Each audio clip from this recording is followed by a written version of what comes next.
This podcast supports fumigators in improving safety, compliance, and solutions. Always follow the federal fumigant label, state and local laws. Licensed fumigators are legally responsible for their applications. And now, on to All Things Fumigation.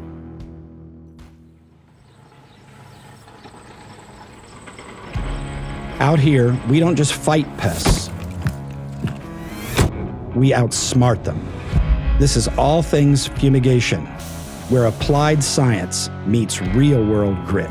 I'm John B. Mueller, a fumigator by trade, and your guide to the science of fumigation done right.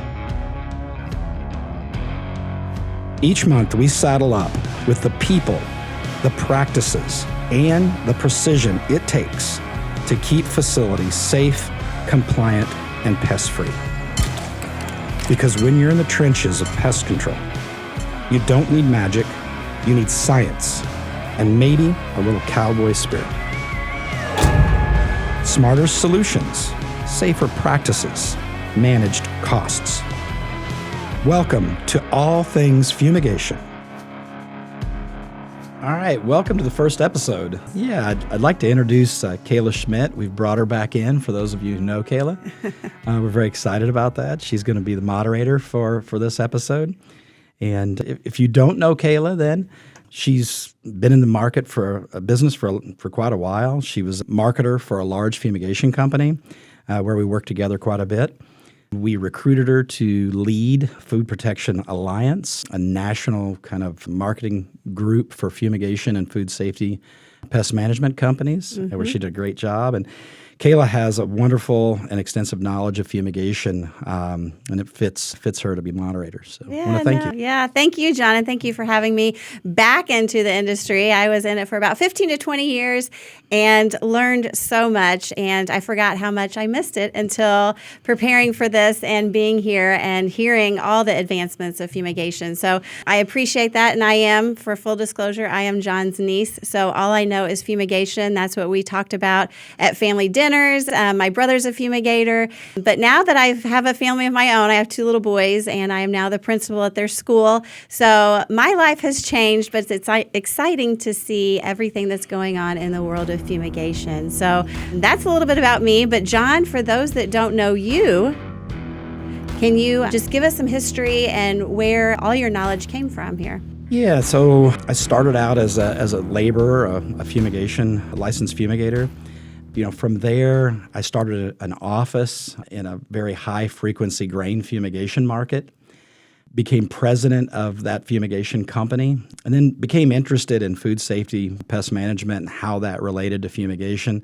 There's no better person to teach you how to either not fumigate or limit your fumigation than a fumigator, because we've seen so many instances of how people got into those situations. So, from there, we started a company called Food Protection Services that was both food safety, pest management, and fumigation. And then we sold that company after about 7.5 years to a large national pest management company. And then I stayed on with them for another 7 years before I retired. And then after retirement, very excited to start the Fumigation Company and focus on helping fumigators with safety and compliance and solutions.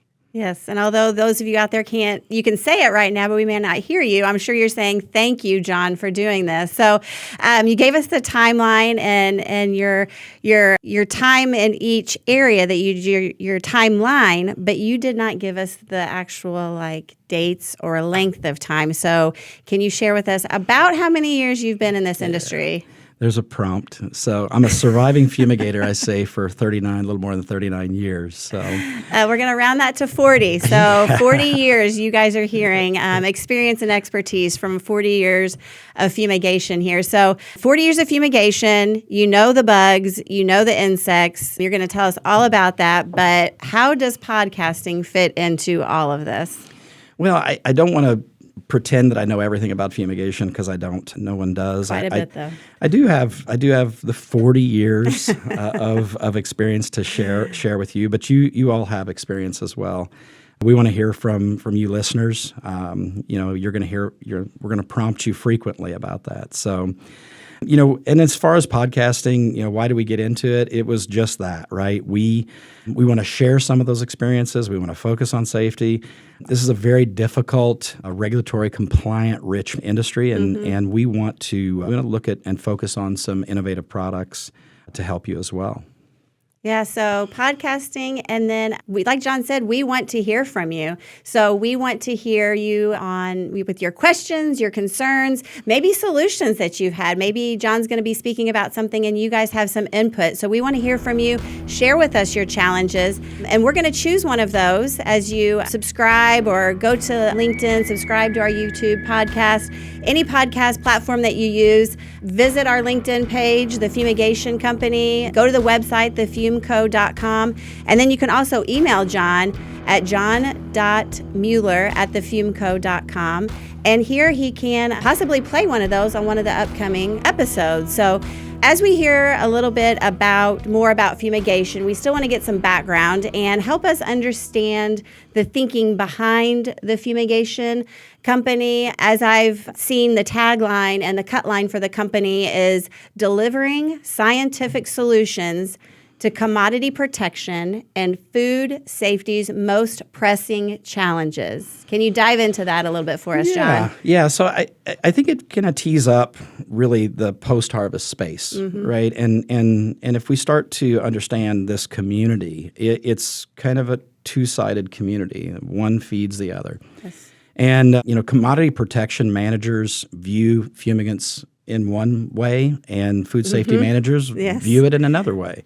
Not always the same. Yeah, and both, whether they like it or not, are potentially dependent on fumigation, and I think understanding that relationship is extremely important. So, and also a focus of safety and compliance and innovative solutions is part of that, and we want to rebalance the narrative around fumigation. So I think it's kind of gone off track a little bit, and I think that's kind of what's motivating me.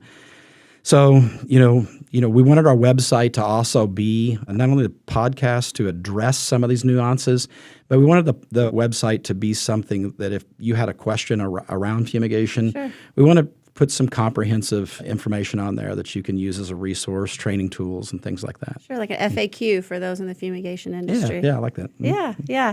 So the rebalancing the narrative, I totally, from being immersed in the industry, I understand what you're saying between two different sides talking, but yet they want this tool. So can you go into the rebalancing the narrative comment that you made there?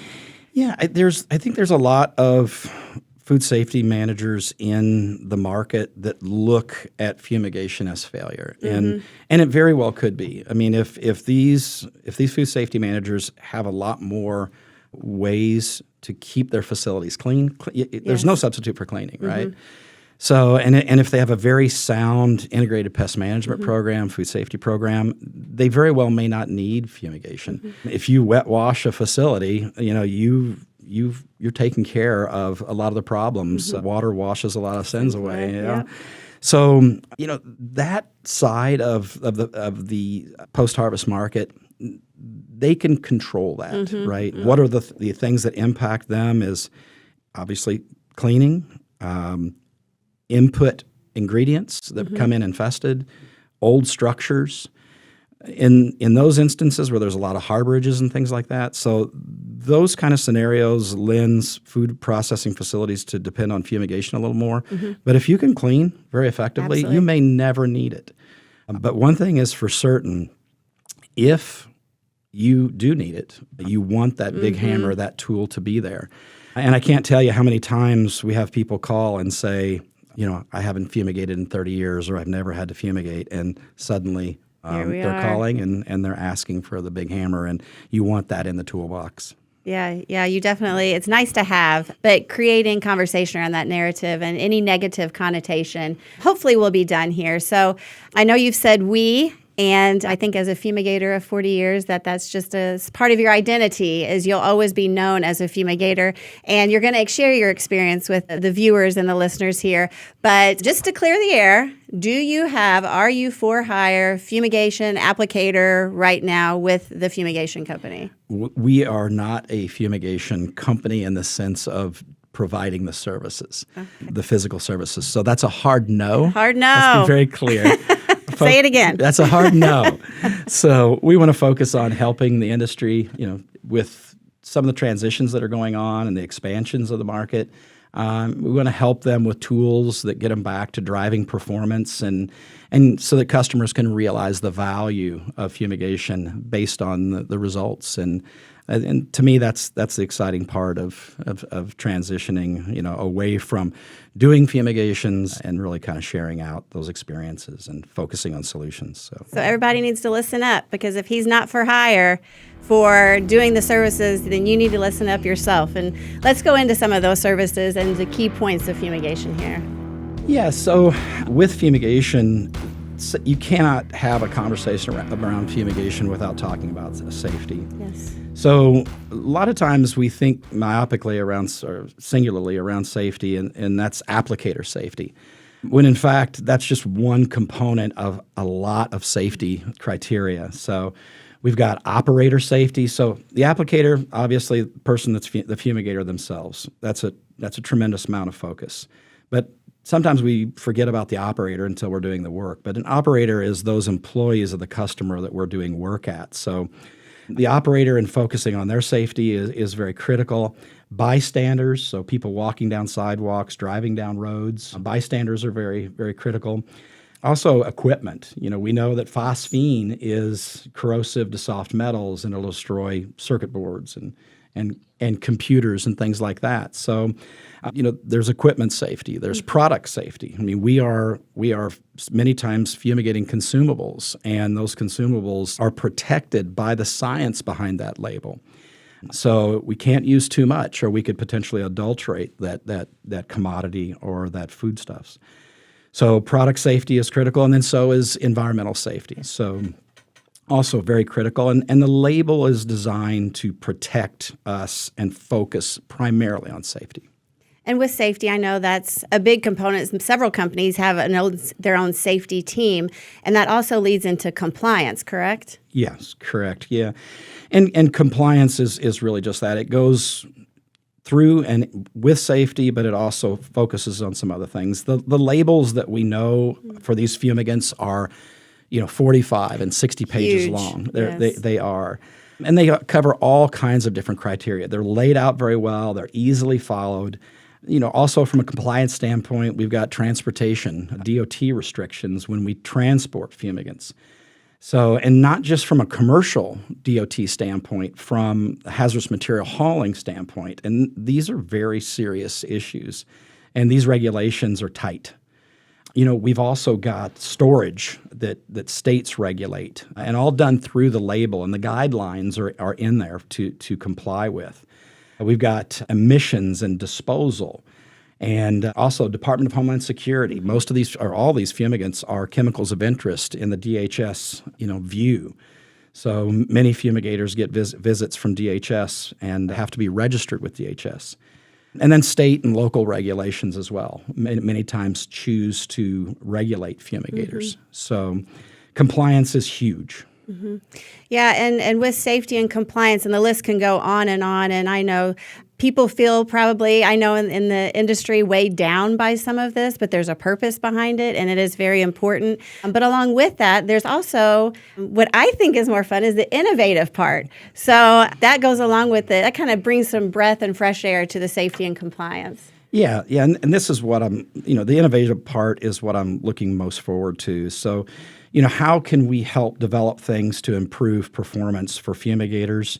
A big part that I know is missing from fumigation is tools to provide transparency to the services that you're providing and the work that you're doing. Transparency allows you to develop analytics. Analytics reviewed allows you to drive performance, and that's what we're talking about when we're talking about the fun parts of what our mission is here. We're looking at some digital solutions as well that will make jobs easier, especially from a compliance standpoint. There's so much to compliance. We're going to have to reach out to innovative things like some digital options to help us organize that and to stay compliant. And then really drive savings too. I mean, we hear from the customers. The customers are frustrated that fumigation costs are too high. So number one, the easiest way to satisfy them is to have a very, very high level of performance. And what are some tools that we have to get there? So the Fumigation Company will really focus on these kinds of equipment and devices. So, Well, and the analytics and the transparency, I mean, they're proven results that you're going to see at the end of a fumigation, which then can justify the tool that fumigation is. So great stuff here. So let's rewind here and start from the beginning of explaining to people what are fumigants, because there is some confusion out there. When I told people that I was in the fumigation industry, they thought, I don't even know what they thought at times, but it wasn't what it was. So what are fumigants and how are they so successful? So what are fumigants? Fumigants are, in my opinion, the most potent tool in the integrated pest management toolbox. I think of it as a big hammer, and we'll kind of explain that with a little more detail later on. When you need a hammer, it needs to be there, right? And work. Be there and work, yes. And I think there's some confusion around the different tools. Many people, when they say fumigation, they really mean fogging, and fogging is very different. It's a different tool. It's a completely different tool. So we want to clear that up on what fumigation is and what it isn't sometimes. But also, the role and the potency of fumigation, what is the physical nature that provides such potency for this as an option? And the first thing is you have to realize with fumigants is mobility.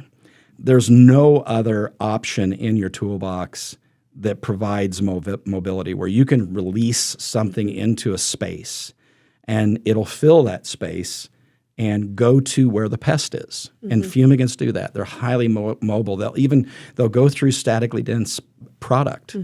They'll go through grain masses. They'll go into wall voids and kill what might be lying in some of these voids.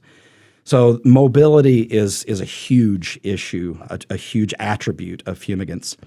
Fumigants are fast acting. Many of these residual chemistries that you lay down, the insect has to walk across those surfaces for them to have the reaction, the fatal reaction.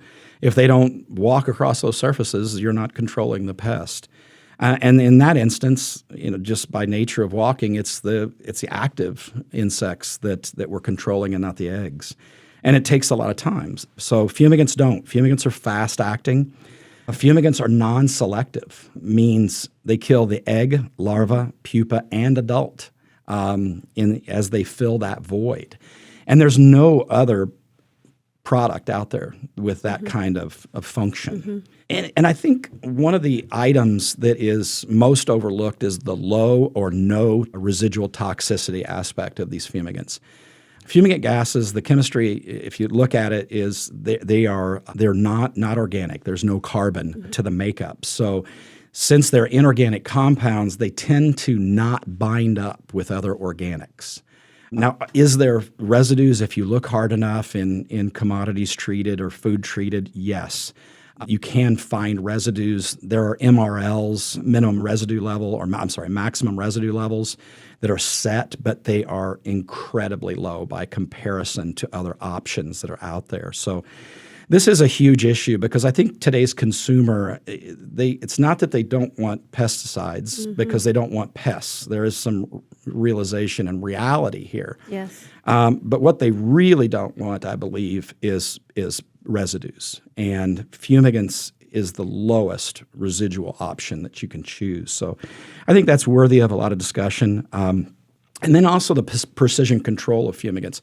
Because we're sealing a structure up and releasing a gas in that structure, we also can monitor that gas and really peg the gas concentrations where they need to be to do exactly that, kill all life stages of the insect, egg through adult. So the ability to control the outcome during the treatment is another aspect I think that's very important and worthy of discussion. So interesting. So science, there's so much science behind it. And I think in this day and age, you are right. People don't want the residual left on the surface anywhere. So can you hit more on the low to no residual toxicity? Yeah, I mean, it's Because that's, I think, a concern when people hear fumigation. They think, oh my gosh, and that's when they, clean, which you should do. But then for the consumer out there, or as fumigators that are listening are going to be having conversations with our customers and enlightening them, can you share more about this? Because this is a huge point here. Yeah, if you look at the just be situational with fumigants for a moment. Many times it's when we're talking about treating food processing facilities, it's really the equipment. Very little food is actually treated from a fumigation standpoint. It's the processing equipment, it's the product pathways, it's the open space. It's really kind of a sanitary break for these facilities that maybe where the insect populations have overwhelmed cleaning or other integrated pest management programs and food safety programs. So it gives them the ability to kind of reset and then go back and rely on these cleaning programs and IPM programs, food safety programs, to then maintain that stability. Now, on the commodity management side, just for a moment, situationally, think about a 1 or 2 million cubic foot grain bin that's full of wheat. And how cleaning is not an option at that point. That wheat might sit there for 1 or 2 or 3 years. How does that commodity manager control that pest that is degrading his product every day? Eating his profit. Absolutely. This is a place where food processors want the commodity manager to treat effectively. And the only thing that's really going to go in those scenarios, mobily and non-selectively, with minimal toxicity, residual toxicity, and eliminate that problem is gas fumigants. Appreciate you kind of pushing that a little bit. Yeah, of course. So we've talked about fumigants, what they are, but they've been around since, I believe, the 1950s. So how did they come about? How do we get them? Where do they come from? Science behind them? Yeah. So where do they come from? This is really important to the fundamentals of what we're talking about here. Fumigants are born from science. It's science that scientists that research these gases figure out what they can do, what they can't do. Sometimes they come across these gases and realize their toxicity is such that they want to then plug it into a pest control tool. And they start to do research. They do efficacy research. They spend years on some of these studies. Lots of money and grants and things like that are poured into this research.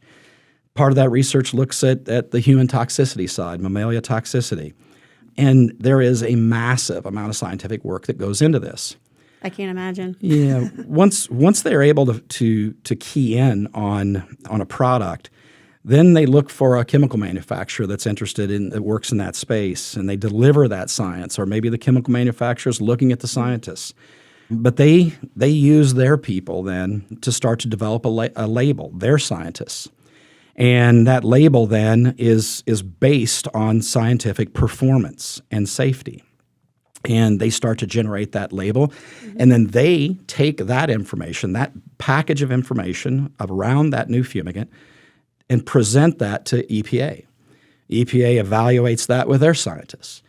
They look at human health effects. They look at efficacy, maybe to a little lesser degree, but they still look at efficacy. And they look at all the other safety aspects of applicator safety, bystander safety, product safety. They establish these maximum residue levels from a consumer safety. There's a tremendous amount of science that goes into the development of this. And equal to the amount of science is dollars. There are tens of millions of dollars spent in developing these fumigants. So when you think, fumigation is so expensive, it is. But there's a reason. There is absolutely a reason behind that, because it's not only bringing that fumigant to market, it has to be maintained. There is a higher standard of re-registration or review by the regulators to fumigants than other pesticides.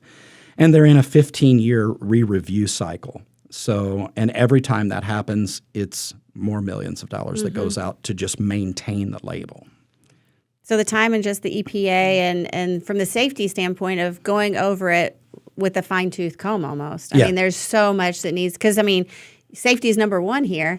As we talked about in companies having safety groups or compliance groups, regulatory, there's so much that goes into it. So the time is huge. So that's truly, there is science behind it. It's not just magic beans that are thrown out there. Exactly. That can't be more succinctly said. The other thing, too, about the re-registration that's important to understand is the re-registration is really, the market has already proven the product. So if the product continues on for 15 years, it must have some value to its space. But really where the re-review process is involved is in safety. They take a look at the science that led to the product 15 years ago. They look at any issues that have come up during that period of time that could be safety related. And then in their review process, they see if they need to have nuances or changes in that label to improve safety. So these fumigants, even though we haven't had a new one to date in 75 years, we've had some new labels and some new deliveries, but we haven't had a new, truly new chemistry. But it's time tested now. These labels have been massaged, they've been improved, and I think we can feel comfortable that if we follow that label, we can stay safe. That's the key. Follow the label, stay safe, and we'll keep these fumigants and the hammer tool in place for the industry. So, I mean, we could talk for hours on this subject, and I believe we have in our past. So we've got a lot to cover. We've covered a lot here. Just to provide a basis here in episode 1, and I know there's so much more. I can think of so many more episodes to have, but what are some just teasers for the listeners and viewers to know of what are some potential episodes that are going to be coming up, and what are you going to be covering? So there is a lot to cover. We haven't talked much about, start with the insect. We'll be covering the science and how that relates, not only pairing these fumigants to how they kill the pest and which insects are more challenging to kill than others. We'll have whole separate podcasts on starting with the insect first. But it is pretty specific. When I first came into this market, it was fumigation was much more tactical. We didn't talk about the science. We applied the fumigant. It was a sea-bug kill mentality. If you didn't kill the bug, it was your fault, and then the fumigators blame the fumigant, and it's a mess. And some of that still goes on today. Well, even though the stages, you talked about the type of insect, but also the stages. So even if you kill the adult, there's still a family or eggs or pupa, and did you get them?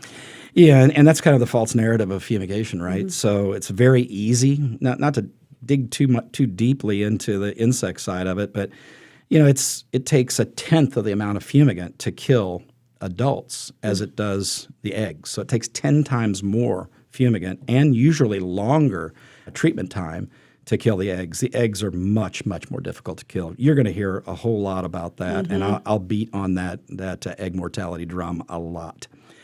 So it was, in the 80s and 90s, fumigation was a lot more tactical. And then we started to become more scientific. When Dow AgroSciences developed the Fumiguide, the Fumiguide really individually paired the biological needs to control specific insects. And when we're talking about specific insects, there's like 13 to 20, depending on how you want to look at this. There's not a lot of insects out there that really target these commodities.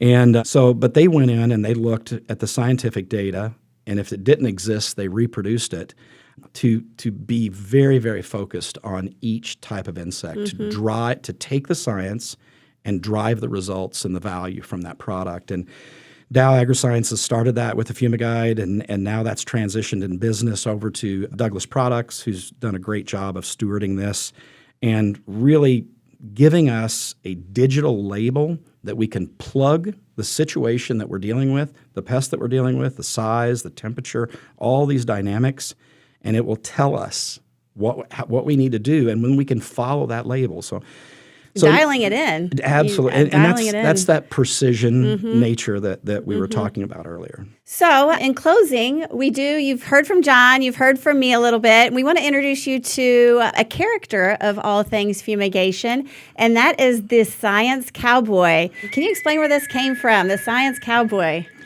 Yeah, so the Science Cowboy, there's a lot to this, but we'll make it brief. So it's really focusing on applying the science, kind of getting away from the tactical nature of our past, focusing and recognizing the science. But this is also an agrarian base industry that we're dealing with, and I think it's kind of a shout out to them. And also, there's kind of a derogatory slant that fumigators get because what people don't realize is a lot of what we're doing is in the middle of the night. There's no one around. There's no maintenance to call out to if there's a problem. Home Depot's closed. There's no help. You're on your own, and you have to figure it out safely and effectively. And sometimes people that judge after the fact have grown to call us cowboys. So let's own it. Right? Yes, yes, and there's so much science behind this. So with that, we want to hear from you. So like and subscribe to the podcast you're listening to hear more of this, to learn more. I think this is going to be an amazing tool for the industry. Check out our website. Don't forget to check us out on YouTube. But we're going to be hoping to hear from you and plugging in your experiences on our upcoming podcasts. Yeah. And look, I want to thank you for joining us, taking time out of your schedule. I want to thank Kalah for moderating. She does a good job, as you can see. And we really hope that you join us for the next episode of All Things Fumigation.